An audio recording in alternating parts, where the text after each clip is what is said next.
नमस्कार दोस्तों, आप सभी का एक बार फिर से स्वागत है हमारे चैनल दुर्गा भक्ति मार्ग में। आज हम आप सभी को सुनाएंगे ज्येष्ठ अमावस्या की व्रत कथा।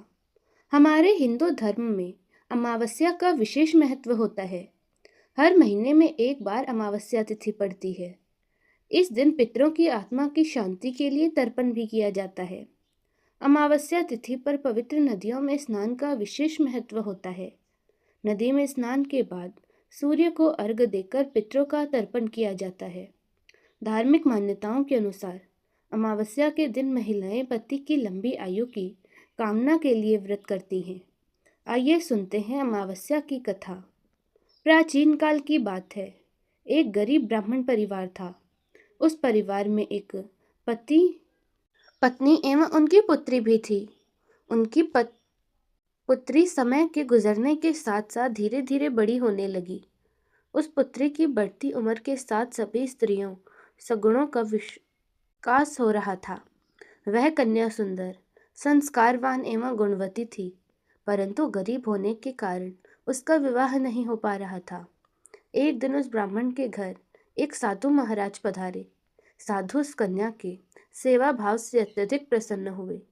कन्या को लंबी आयु का आशीर्वाद देते हुए साधु ने कहा कि इस कन्या के हाथ में विवाह योग्य रेखा नहीं है। तब ब्राह्मण दंपत्ति ने साधु से इसका उपाय पूछते हुए कहा कि हे महाराज, ऐसा क्या उपाय करें जिससे कन्या के हाथ में विवाह योग बन जाए। तब साधु महाराज ने कुछ देर विचार करने के बाद अपनी अंतर्दृष्टि में ध्यान करके बताया कि कुछ ही दूरी पर एक गांव में सोना नाम की धोबिन महिला अपने बेटे और बहू के साथ रहती है, जो बहुत ही आचार विचार एवं संस्कार संपन्न तथा पतिपरायण स्त्री है। यदि यह सुकन्या उस धोबिन की सेवा करे और वह महिला इसकी शादी में अपनी मांग का सिंदूर लगा दे तथा इसके बाद इस कन्या का विवाह हो जाए तो इस कन्या का वैधव्य योग मिट सकता है। साधु ने यह भी बताया कि वह महिला कहीं बाहर आती जाती नहीं। यह बात सुनकर ब्राह्मणी ने अपनी बेटी से धोबिन की सेवा करने का प्रस्ताव रखा।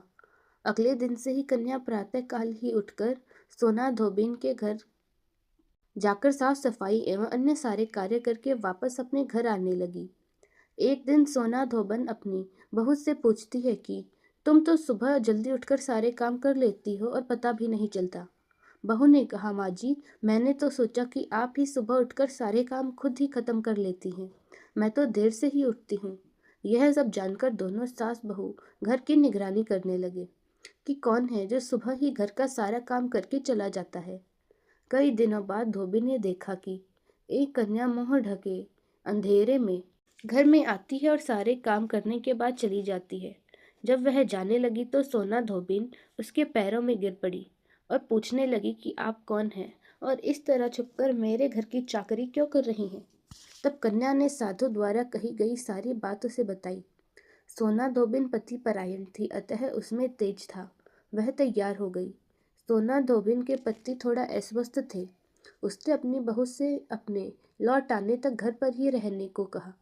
सोना धोबिन जैसे ही अपनी मांग का सिंदूर उस कन्या की मांग में लगाती है, सोना धोबिन के पति की मृत्यु हो जाती है। उसे इस बात का पता चल गया। वह घर से नीरा जल ही निकली थी, यह सोचकर कि रास्ते में कहीं पीपल का पेड़ मिलेगा तो उसकी पूजा करके और उसकी परिक्रमा करके उसके बाद जल ग्रहण करेगी। उस दिन अमावस्या थी। उसने पीपल के पेड़ का 108 बार परिक्रमा कर उसके बाद जल ग्रहण कर लिया। ऐसा करते ही उसके पति के मृत शरीर में वापस जान आ गई। धोबिन का पति फिर से जीवित हो गया। इसीलिए जो भी अमावस्या का व्रत करता है और पीपल के पेड़ की 108 बार परिक्रमा करता है, उसके सभी प्रकार के संकट टल जाते हैं। तो दोस्तों, कैसी लगी आपको यह आज की कथा? उम्मीद है आपको यह वीडियो पसंद आई होगी। धन्यवाद।